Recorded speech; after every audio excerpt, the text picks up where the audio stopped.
1786, Sénégal. Personne n'est qu'un lionceau lorsqu'il est recueilli par un jeune orphelin, Yacine. Plus tard, c'est Pelletan, le directeur fraîchement nommé d'un comptoir colonial, qui tente de rendre le fauve à la nature. Mais le lion ne peut désormais plus vivre à l'état sauvage. Pour preuve de sa douceur, il se laisse tresser la crinière par une enfant et a désormais pour compagnon un petit chien, dont il devient inséparable. Le fauve est donc parfaitement inoffensif, mais la bonne société coloniale de Saint-Louis du Sénégal le craint et voudrait le voir oxy. Il est donc expédié vers la France avec Hercule grâce à Pelletan qui organise son voyage avec soin. Hélas, ni l'argent de Pelletan, ni ses recommandations ne serviront car les deux compagnons traverseront l'Atlantique en fond de cale dans les pires conditions.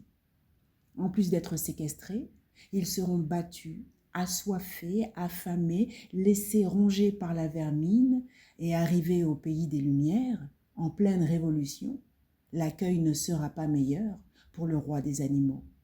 Et cela jusqu'à la table de dissection. À mon sens, le tour de force de ce texte, qui parle d'un lion certes, mais aussi de colonialisme, de traite négrière et de bassesse morale, est d'être aussi sombre que lumineux.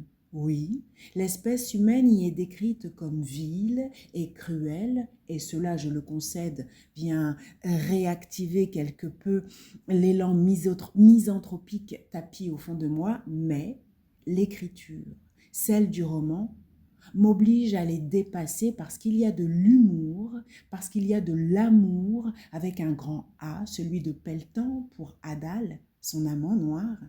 Et puis il y a le récit savamment ficelé. La langue d'Audeguy est fine, délicate, ciselée. Et il y a moi, lectrice, à qui l'auteur confie implicitement la digne mission de lire, puis de raconter sous peine d'oublier l'histoire de ce lion.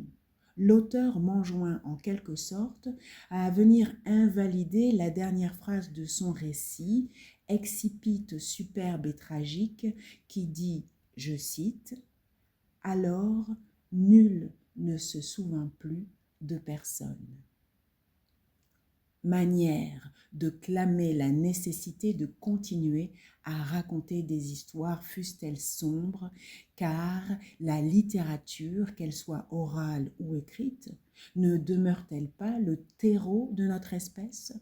Qu'en dites-vous ?